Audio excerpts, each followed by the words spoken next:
Assalamualaikum warahmatullahi wabarakatuh. Halo semuanya, sebelumnya perkenalkan nama saya Nur Aulia Latifah dengan NIM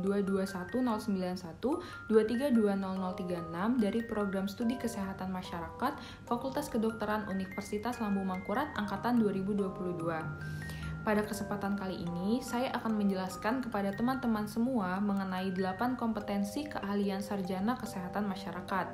Video ini dibuat untuk memenuhi tugas akhir dari mata kuliah dasar ilmu kesehatan masyarakat. Sebelum itu, apa sih yang dimaksud dengan 8 kompetensi keahlian sarjana kesehatan masyarakat? Jadi, terdapat 8 kompetensi atau skill dasar yang harus dimiliki oleh seorang sarjana kesehatan masyarakat. 8 kompetensi tersebut meliputi yang pertama ialah kemampuan untuk melakukan kajian dan analisa atau analysis and assessment. Seorang kesehatan masyarakat diharapkan memiliki kemampuan dalam hal mengidentifikasi dan mengkaji potensi berbagai jenis upaya kesehatan. Kemudian yang kedua ialah kemampuan untuk mengembangkan kebijakan dan perencanaan program kesehatan atau policy development and program planning, yakni mampu mengidentifikasi dan mengkaji potensi berbagai jenis upaya kesehatan baik yang tradisional maupun komplementer dalam pemeliharaan kesehatan. Mengembangkan pangkalan atau bank data tentang upaya kesehatan serta menggunakan prinsip-prinsip etika kesehatan masyarakat dalam mendukung pengembangan upaya kesehatan. Yang berikutnya ialah kemampuan untuk melakukan komunikasi secara efektif atau communication skill. Seorang sarjana kesehatan masyarakat diharapkan mampu untuk berkomunikasi secara efektif. Komunikasi efektif adalah penyajian pandangan oleh pengirim dengan cara yang paling baik dipahami oleh penerima. Berkomunikasi efektif berarti bahwa komunikator dan komunikan sama-sama memiliki pengertian yang sama tentang suatu pesan. Berkomunikasi secara efektif ditandai dengan adanya pengertian, dapat menimbulkan kesenangan, mempengaruhi sikap, meningkatkan hubungan sosial yang baik, dan pada akhirnya menimbulkan suatu tindakan. Yang berikutnya ialah kemampuan untuk memahami budaya lokal atau cultural kompetensi or local wisdom. Sebagai seorang tenaga kesehatan yang banyak berinteraksi dengan masyarakat, diharapkan seorang kesehatan masyarakat mampu menggunakan metode yang tepat untuk berinteraksi secara sensitif, efektif, dan profesional dengan berbagai budaya untuk mengidentifikasi potensi upaya kesehatan, membangun kerjasama antar berbagai profesi dan berbagai unsur masyarakat untuk mengembangkan upaya kesehatan.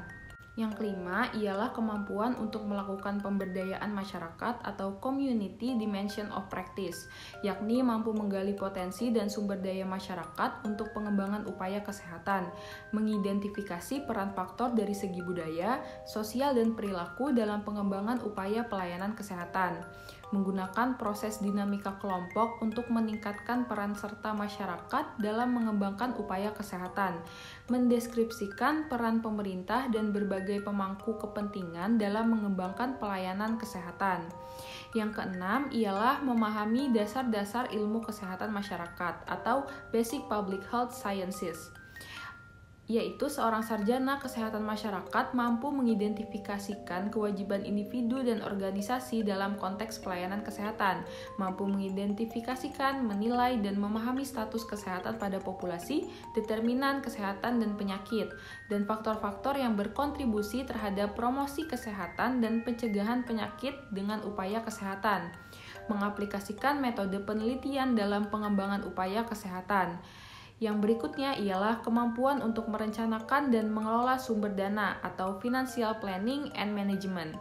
Diharapkan dapat mengelola program kesehatan sesuai dengan kondisi keuangan, mengembangkan strategi untuk menentukan prioritas anggaran, memantau kinerja program, melakukan upaya penjaminan mutu layanan kesehatan, kemudian melakukan upaya untuk perlindungan terhadap masyarakat dari layanan kesehatan yang tidak bermutu.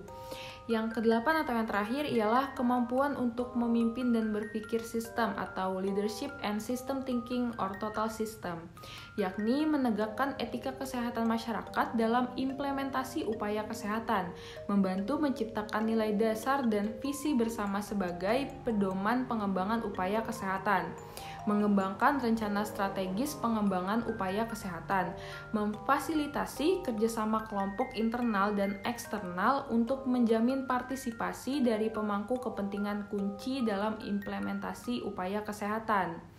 Itulah tadi 8 kompetensi keahlian sarjana kesehatan masyarakat. Singkatnya, 8 kompetensi tersebut mencakup segala dasar ilmu yang berkaitan dengan kesehatan masyarakat.